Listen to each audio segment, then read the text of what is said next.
अस्सलाम वालेकुम। सभी भाइयों को नमस्ते। भाइयों, मैंने जो वीडियो बनाई है, इस वीडियो के पीछे मेरा किसी भी तरह का कोई स्वार्थ नहीं है और ना ही मैं किसी राजनीतिक दल को सपोर्ट करता हूँ, चाहे वो हिंदू दल हो या मुस्लिम दल हो। भाइयों, मेरा नाम शादाब आलम है और भाइयों, मैं ये मैसेज ना ही किसी हिंदू के कहने पर बना रहा हूँ और ना ही किसी मुस्लिम के कहने पर बना रहा हूँ, बल्कि इस देश का सच्चा नागरिक और सच्चा हिंदुस्तानी होने की वजह से बना रहा हूँ। भाइयों, कुछ लोग हैं, कुछ राजनीतिक दल हैं ऐसे जो आपस में एक दूसरे से मांगते हैं कि तुम इस देश में देशभक्ति का हमें प्रूफ दो। खास करके मुसलमानों से बोलते हैं कि तुम देशद्रोही हो, देशभक्त होने का हमें सबूत दो। भाइयों, मैं ये कहना चाहता हूँ कि जिन 25 करोड़ मुसलमानों ने बिना अपनी मर्जी के तीन तलाक की बात कर रहा हूँ आपसे, बिना अपनी मर्जी के 3 तलाक के फैसले को, दिल्ली उच्चतम न्यायालय के फैसले को स्वीकारा है, वो भी इसलिए कि हमारे देश में शांति बनी रहे, देश की किसी भी संपत्ति का नुकसान ना हो। और आज एक दोषी बाबा जिसको सरकार पहले से ही, हमारी भारत सरकार पहले से ही दोषी मान चुकी है, उसके कुछ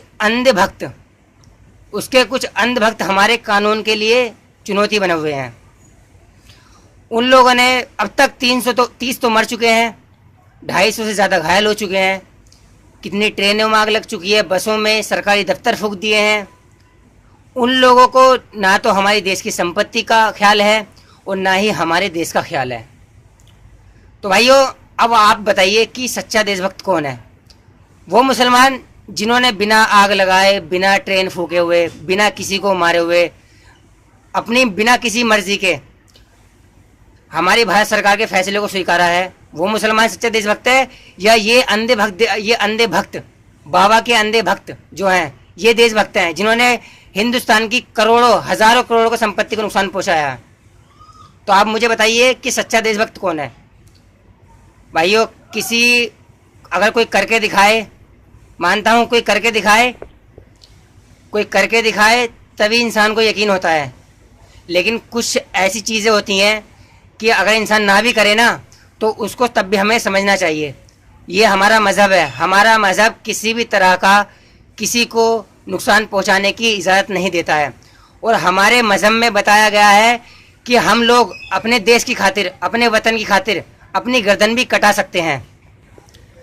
अब कुछ लोग हैं बोलते हैं कि राष्ट्रगान गाओ। मैं साफ साफ बोल देता हूँ, हमारी यूपी सरकार में भी ऐसा हुआ है। मैं यूपी का ही रहने वाला हूँ, हापुड़ मेड के पास में पड़ता है, उत्तर प्रदेश में।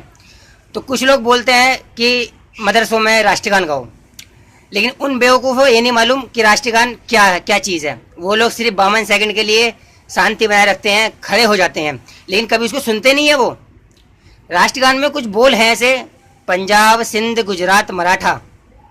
अब उनसे पूछें कि पंजाब कहाँ पर है, गुजरात कहाँ पर है, मराठा कहाँ पर है? ये सब तो हमारे हिंदुस्तान में है, ठीक, लेकिन ये बताइए कि सिंध कहाँ पर है? सिंध तो पाकिस्तान में है। अब जब यही बेवकूफ़ हमसे अगर पाकिस्तान की तारीफ करवाएंगे और यही बेवकूफ़ हमको देशद्रोही बोलेंगे तो हम बर्दाश्त करेंगे क्या? लेकिन फिर भी हम लोग शांति बनाए हुए हैं अपने देश की खातिर, हमारे देश की संपत्ति को नुकसान ना पहुँचे, सिर्फ इसलिए। और भाइयों, जब हम लोग बोल चुके हैं कि सारे जहाँ से अच्छा हिंदुस्तान हमारा, तो आगे कोई गुंजाइश ही नहीं बनती कि हम लोग अपने देशभक्ति का कोई प्रूफ दें, कुछ और करें। लेकिन ये लोग उसके बावजूद भी हम लोगों से प्रूफ मांगते हैं, खास करके मुसलमानों से।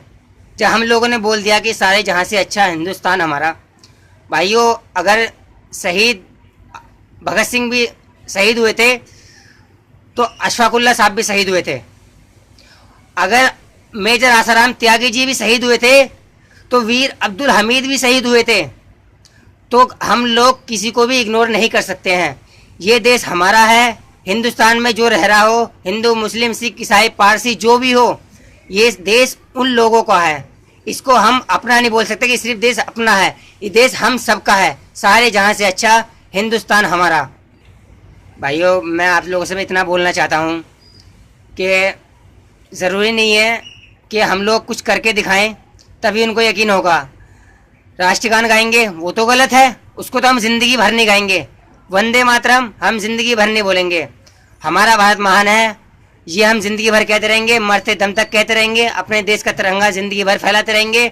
और अगर भारत में तरक्की करनी है, भारत में कुछ परिवर्तन लाना है, तो जो चीज़ आज हो रही है ना, ये कुछ ट्रेनों में आग लगा दी गई है, इतने आदमी मर चुके हैं, पेट्रोल पंप में आग लगा दी गई है, सरकारी दफ्तर फूक दिए गए हैं, इन सबको रोकने से ही हमारे देश की तरक्की बनेगी।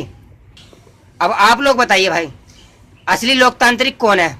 वो लोग जिन्होंने 25 करोड़ मुसलमानों ने बिना अपनी मर्जी के हिंदुस्तान में शांति में बनी रहे उस फैसले को स्वीकारा, या वो लोग जो सिर्फ एक आदमी की वजह से, जो खुद दोषी है, जो खुद मतलब यौन उत्पीड़न का मामला जिस पे चल रहा है, वो सच्चा देशभक्त है? भाइयों, मैंने इस वीडियो में अगर कुछ गलत बोला हो, किसी के दिल को चोट पहुंची हो, तो मैं आपसे बहुत बहुत क्षमा चाहता हूं। बाकी जो मेरे मन में था मैंने इस वीडियो में वही बोला है। ठीक है भाइयों, अस्सलाम वालेकुम, नमस्ते, जय हिंद, जय भारत।